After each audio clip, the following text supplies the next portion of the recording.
Oke, pemilu itu 2024. Pemilu 2024 14 Februari. Tapi itu sebagai momentum bagaimana kita berani untuk kembali kepada apa yang seharusnya menjadi pijakan. Apa yang menjadi pijakan kita? Ada konstitusi, ada undang-undang dasar.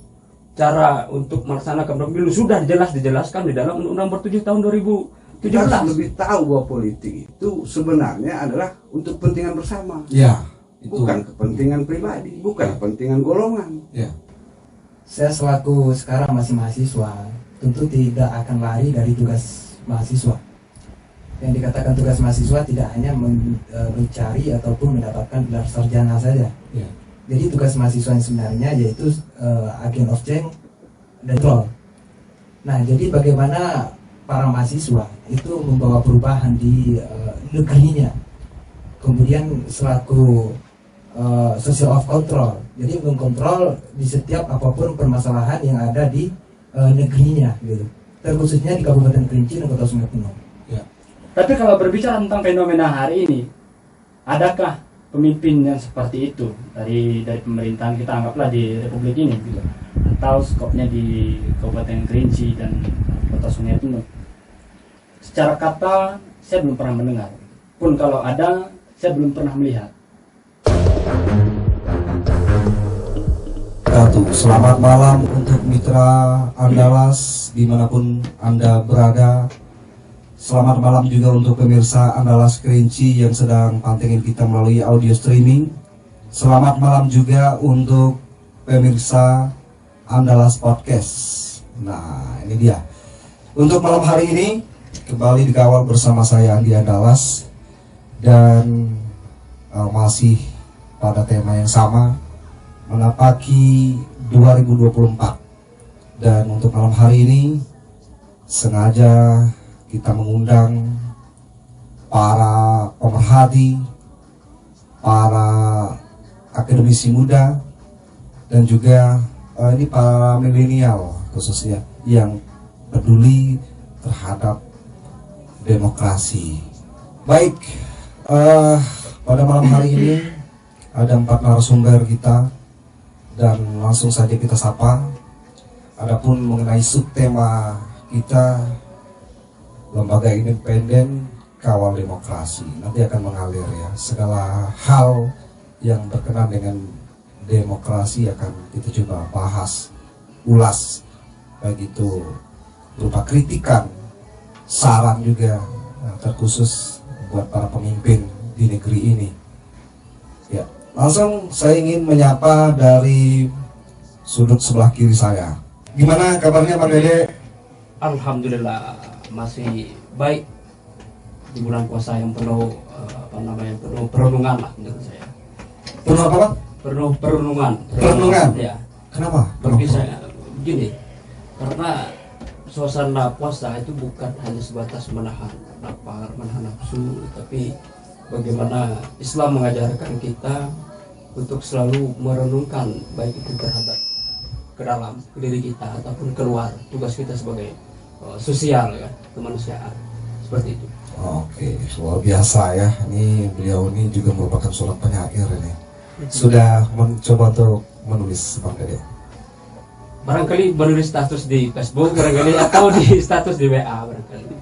Tapi kita mencoba untuk selalu yang penting ada evaluasi dalam setiap kalimat-kalimat seperti itu. Oke, yang mana kalimat-kalimat yang terlontarkan itu hendaknya dapat kita implementasikan secara pribadi kita Bang Dede ya.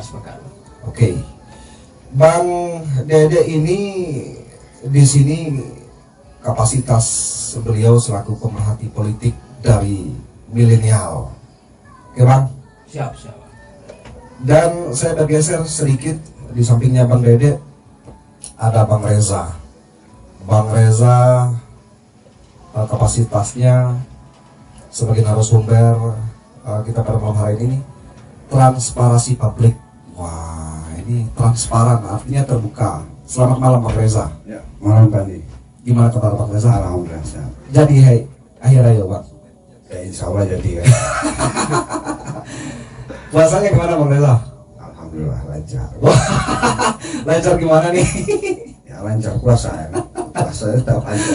Masa tetap aja ya. Betul. Oke deh. Luar biasa Bang Reza yang alhamdulillah ya. Saya juga mencermati pribadi beliau.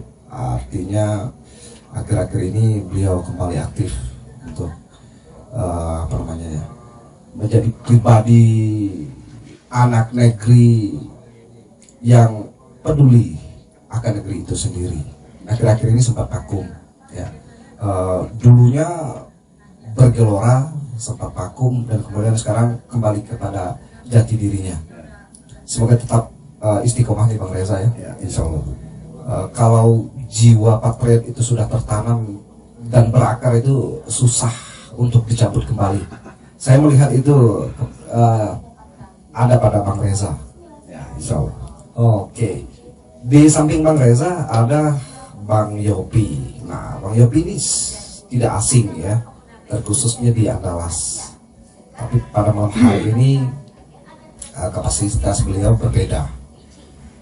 Beliau masih diamanahkan menyandang gelar besar IMM untuk Kabupaten Kerinci sebagai ketum IMM. Selamat malam Bang Yopi.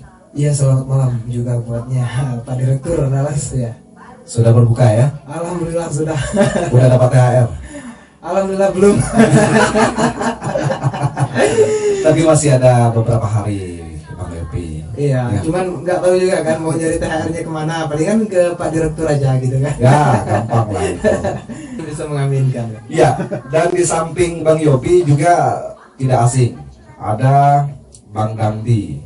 Bang Dandi untuk malam hari ini beliau sebagai akademisi muda. Selamat malam Bang Dandi. Iya, selamat malam Bang Andi.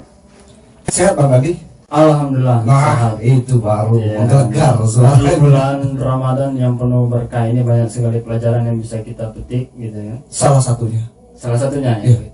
Kalau Bang Andi menanyakan kabar tadi, apa kabar sehat? Tentu saja sehat, tapi ada harap-harap cemas gitu. Apa tuh, di Bang? penghujung puasa ini. Apa?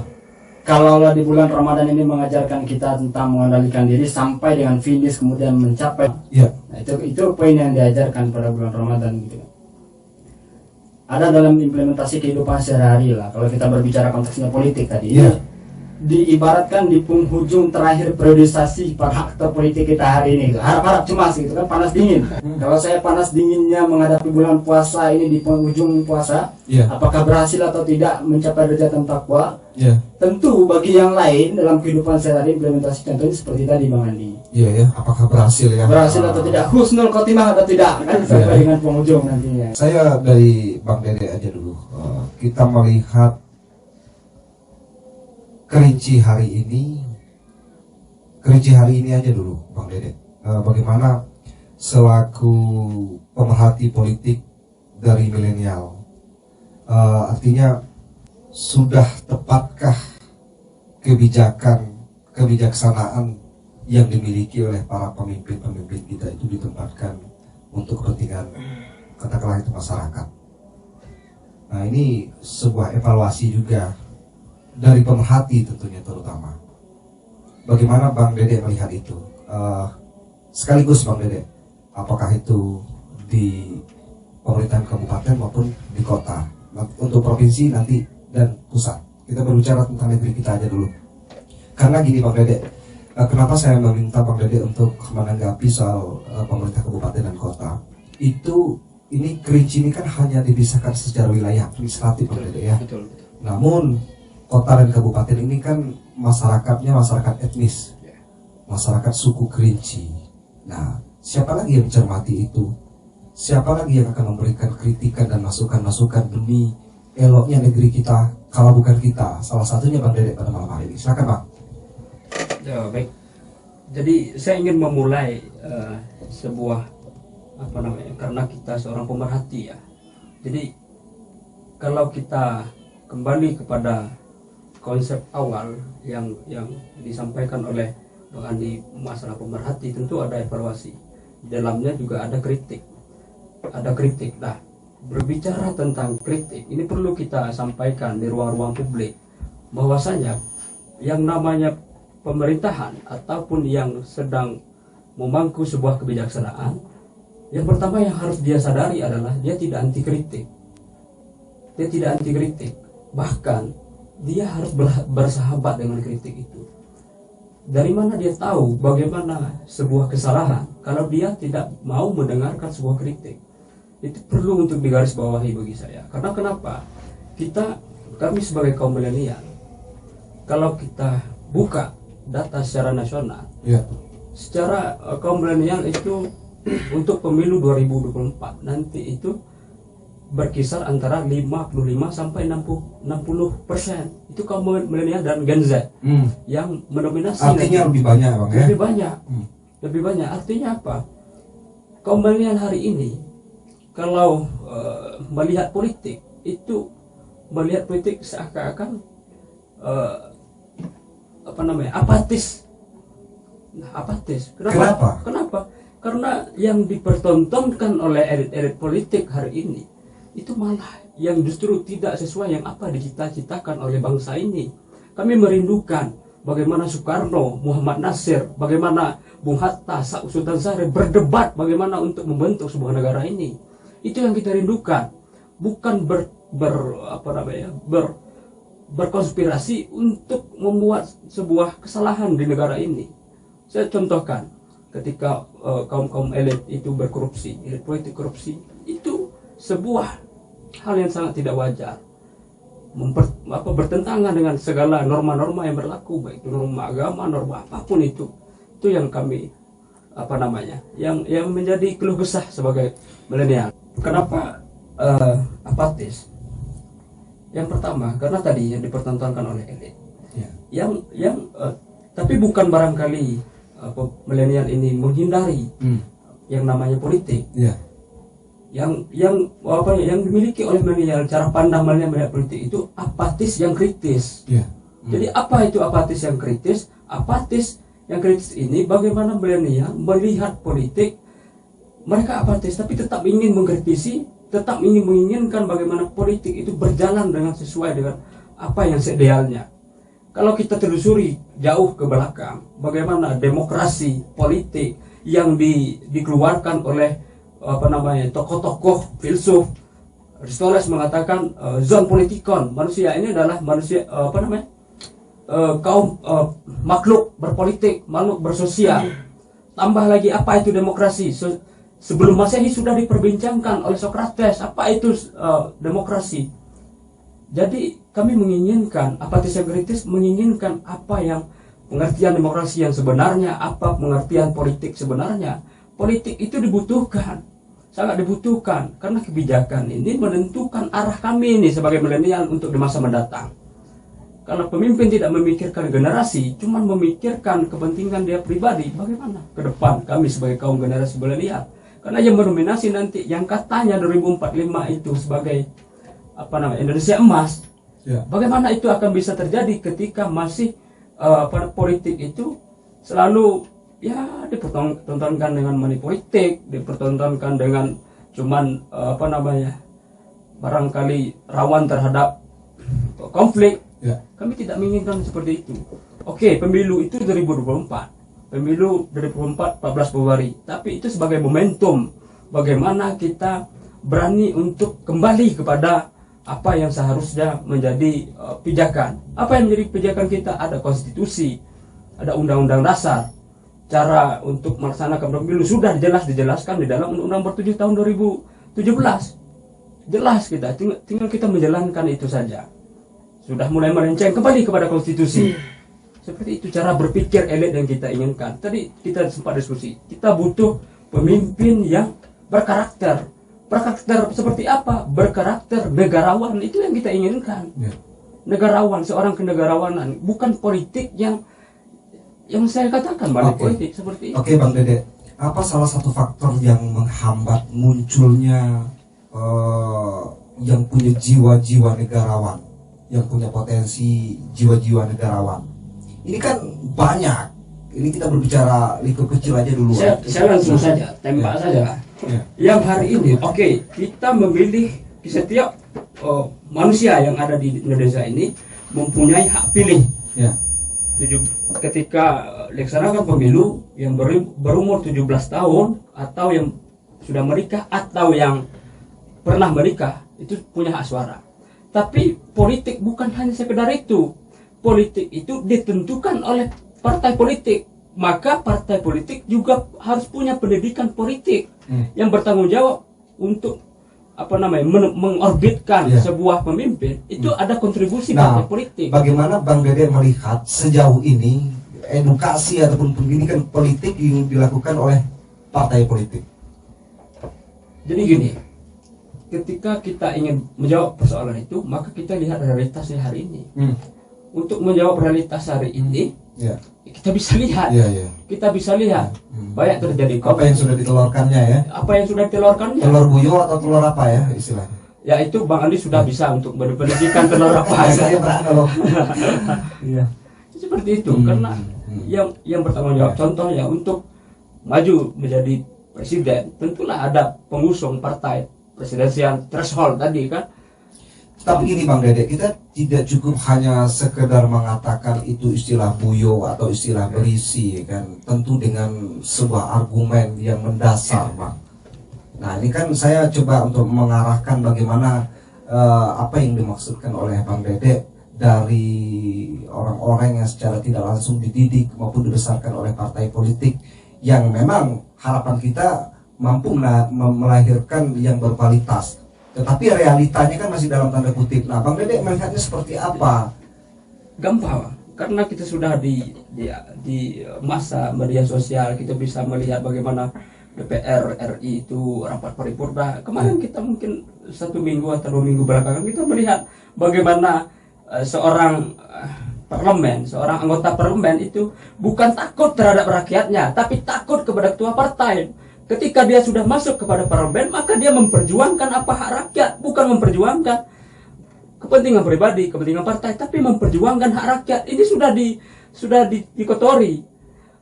Bagaimana kita ingin menjalankan demokrasi secara lebih luas di negara Indonesia ketika di dalam partai politik pun tidak berdemokrasi? Lucu jadinya. Maka ini menjadi koreksi bagi saya sebagai kaum milenial untuk partai politik lebih melek terhadap pendidikan politik itu. Oke, cukup dulu untuk Bang Dede.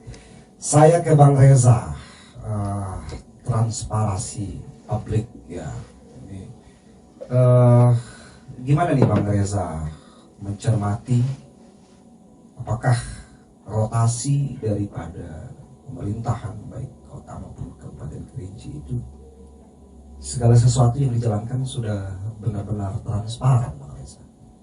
Ya, terima kasih Pak Andi.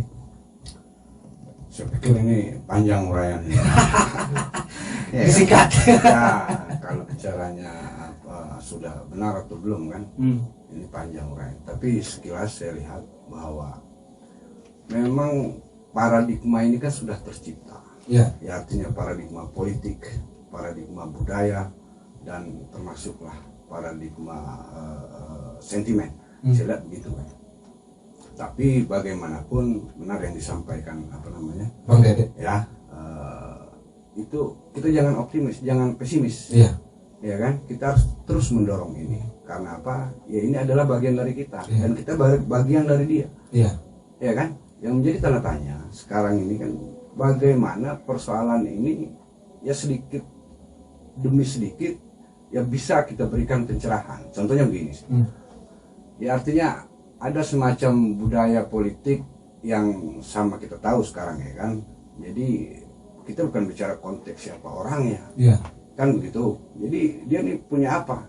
Karena dalam politik itu sekali lagi kalau kita tidak salah, kalau kita salah mengartikan ini bahaya. Ini politik ini bicara kepentingan apa? Kan begitu. Nah, ya artinya kita harus lebih tahu bahwa politik itu sebenarnya adalah untuk kepentingan bersama. Iya. Itu. Bukan kepentingan pribadi, bukan kepentingan golongan. Iya. Ya kan? Namun karena paradigma ini sudah terjadi dan budaya ini sudah terjadi, tentulah dibutuhkan kontrol. Iya. Kan begitu. Nah, yang disampaikan saudara kita Dede tadi, marilah kita optimis. Marilah kita optimis untuk membangun sebuah budaya yang sehat. Oke, Bang Reza, dari pencermatan Bang Reza,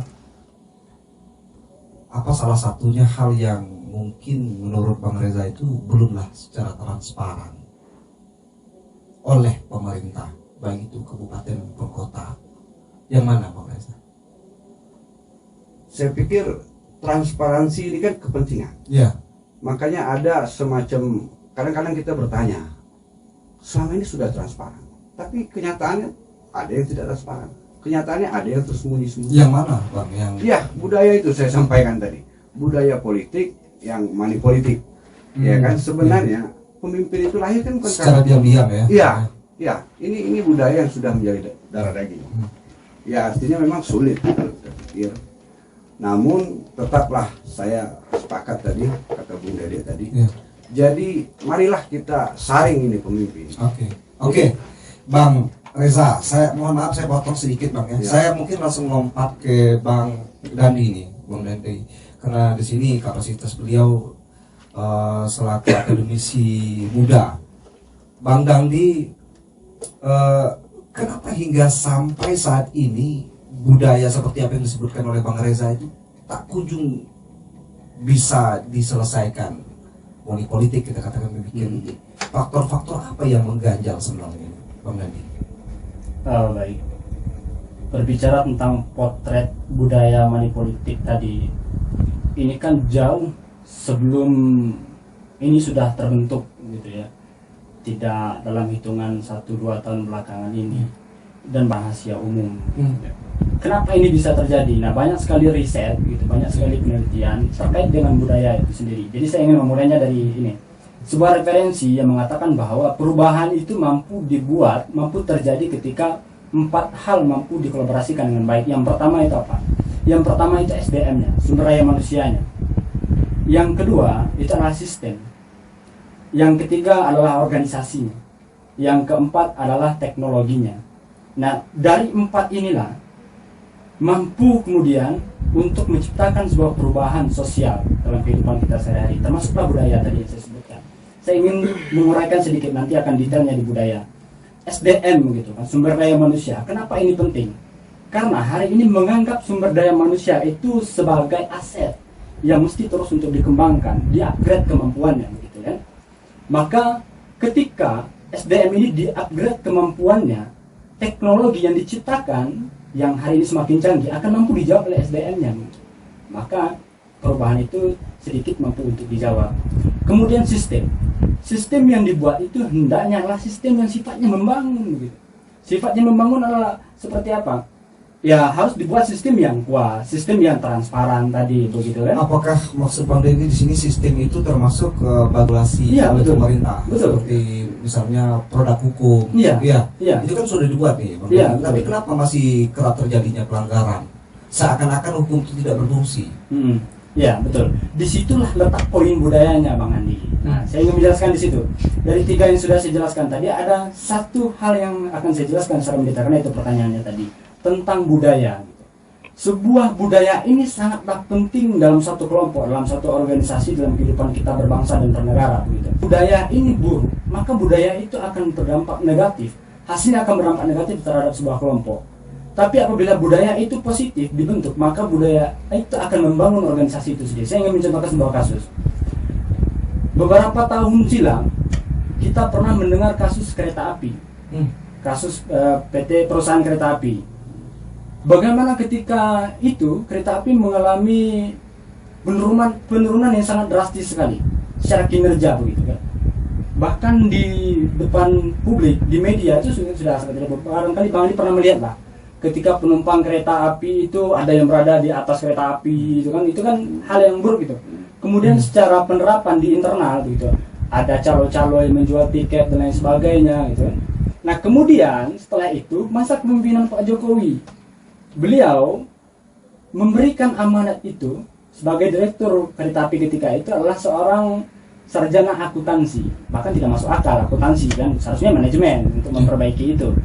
Tetapi dengan semangat perubahan, dengan semangat yang dimiliki oleh direktur itu, namanya Jonan, dia mampu untuk membawa perubahan ke dalam sistem yang dibentuk oleh kereta api itu, perusahaan kereta api. Artinya Bang Deni, saya potong sedikit, kita tidak bisa berorientasi pada formalitasnya saat ini. Iya. Seperti apa? Jadi begini, poin yang ingin saya sampaikan adalah Jonan ketika itu optimis, mampu untuk merubah budaya di kereta api. Jonan dalam konteks yang kita jelaskan tadi adalah posisinya sebagai pemimpin. Iya. Pemimpin yang kemudian memberikan pengaruh budaya. Saya ingin mempertegaskan bahwa dalam berbagai riset ada pengaruh pemimpin, pengaruh kepemimpinan terhadap budaya. Berbicara skop di ranah politik, Iya. ya. Kalaulah ini mampu disampaikan pesannya oleh pemimpin kita, saya yakin dan percaya teori ini bisa diterapkan.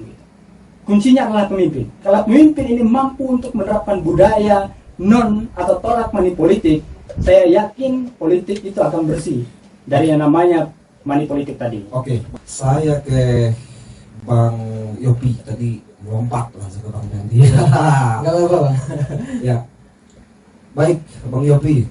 Iya. Bang Yopi ini Ketua Umum IMM. IMM ini adalah sebuah organisasi mahasiswa, aktivis yang senantiasa menyuarakan hak-hak rakyat ya kepada para pemangku kebijakan. Nah, Bang Yopi sendiri bagaimana melihat fenomena Kerinci dan Kota Sungai Penuh hari ini? Nah, kalau saya udah berbicara fenomena ini kan banyak nih Bang. Iya. Segala aspek. Artinya tergantung dari apa yang Bang Yopi bisa rekam selama ini. Ya kalau aktivis mahasiswa ini kan penuh dengan masalah masyarakat, masalah sosial yang memang harus senantiasa ada dalam otaknya, dan bagaimana permasalahan yang bercokol tadi itu ya satu persatu bisa diselesaikan. Nah, terserah Bang Yopi mau mulai dari mana, apakah itu soal birokrasi dan lain-lain, terserah. Ya jadi begini Bang Andi. Jadi setelah saya cermati dari senior-senior saya juga, Ya. jadi begini, saya selaku sekarang masih mahasiswa, tentu tidak akan lari dari tugas mahasiswa. Yang dikatakan tugas mahasiswa tidak hanya mencari ataupun mendapatkan gelar sarjana saja. Ya. Jadi tugas mahasiswa yang sebenarnya yaitu agent of change dan control. Nah, jadi bagaimana para mahasiswa itu membawa perubahan di negerinya, kemudian selaku social of control, jadi mengkontrol di setiap apapun permasalahan yang ada di negerinya, gitu. Terkhususnya di Kabupaten Kerinci dan Kota Sungai Penuh. Ya.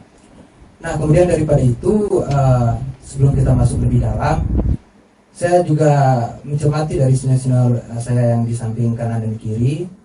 Tadi itu berbicara tentang budaya. Ya. Memang budaya ini sudah lahir dari dulu, sudah lama. Jadi masyarakat Kerinci ini itu sangat mudah diaktifasi, sangat mudah sekali. Jadi apapun kontranya nanti ataupun apa kontroversinya nanti itu sangat mudah diambil alih oleh elit-elit politik tadi. Nah, di momentum 2024 ini saya menghimbau bagi pemirsa atau mitra Andalas, jangan hanya mendengarkan, jangan hanya menyimak diskusi kami hari ini, tapi ambil poin-poin yang dapat menghidupkan lagi budaya kita yang sebagaimana budaya yang sehat itu. Karena hari ini budaya sudah tidak sehat lagi menurut saya Bang Andi. Jadi wajar saja, sah-sah saja saya mencermati dari Abang Das saya dan di Pranata itu mengatakan bahwasanya mungkin bisa saya tangkap itu kalau ikan busuk itu dimulai dari kepalanya dulu. Nah, jadi Pernah lakukan riset? ya sudah banyak riset. Ya, memang seperti itu. Ya itu istilahnya kiasan. Ya. Ya bahasa kiasannya Oh, seperti iya. itu. Jadi Ya, ikan ngomong busuk dong itu biasa. kiasannya ikan busuk dimulai dari kepalanya. Jadi ketika para pemimpin ingin masyarakatnya, warganya jadi lebih baik, maka perbaiki dirinya sendiri, dirinya terlebih dahulu. Perbaiki di tataran instansinya ataupun di tataran rezimnya terlebih dahulu. Busuknya manusia itu dimulai dari otaknya. Gitu. Iya betul. Otak kotornya. Ya. Otak kotornya. Nah, Bang Yopi, saya mau menanyakan soal itu. Artinya siapa yang dahulu memulai tentang budaya-budaya yang tidak baik ini, Bang Yopi? Ya kalau kita lihat secara Ataukah ada yang dicontohkan? Atau memang secara kesadaran masing-masing, gitu kan? Orang dapat siraman, kenapa kita tidak, gitu kan? Ini Nah, gimana nih? kalau untuk itu Bang Andi, berarti kita lihat secara genealoginya, garis turunannya, itu mungkin saya tidak terlalu jauh ke belakang ya. atau Bang, ya. ada istilah kalau kita analogikan itu antara kita ambillah dalam lingkup keluarga ya. Iya betul, Sebagai kepala keluarga kan itu bapak ya. betul. Ada istilah kalau bapak kecing berdiri karena kecing berlari. Artinya tetap dalam kehidupan ini, dalam tataran organisasi, kalau secara luas ini kan negara kan, Iya, ada bapak negara katakan demikian ya kan. iya betul, Itu kan sebagai panduan. betul. Ataukah mungkin dari masyarakatnya yang kita harapkan untuk sadar dulu gitu? Ya harus seperti itu Bang Andi. Iya, kalau masyarakatnya sadar sementara pemimpinnya pingsan, terus gimana? Apa mampukah? Jadi, gimana tuh? Kalau untuk kolaborasi antara masyarakat dan pemimpinnya itu memang harus. Nah, jadi tugas saya selaku mahasiswa yaitu ingin menghimbau terkhususnya para mahasiswa yang dikatakan kaum intelektual Iya. yang sudah paham tentang apa itu dinamika di kehidupan itu supaya lebih memahami, lebih paham, lebih tahu daripada orang-orang yang bisa kita katakan masih minim tentang pemahaman. Nah, makanya tugas ketika mereka kuliah itu bukan setelah kuliah mendapatkan pekerjaan, tetapi setidaknya mereka setelah kuliah mereka tidak dibodohi oleh elit-elit politik seperti itu. Begitu Bang Andi. Oke. Baik, untuk mitra Andalas dimanapun Anda berada, dan juga untuk pemirsa Andalas Kerinci, pemirsa Andalas Podcast, sepertinya kita mesti rehat sejenak ya. Dan setelah jeda pariwara berikut ini kita akan kembali menyapa ruang dengan Anda. Tetap setia di sini.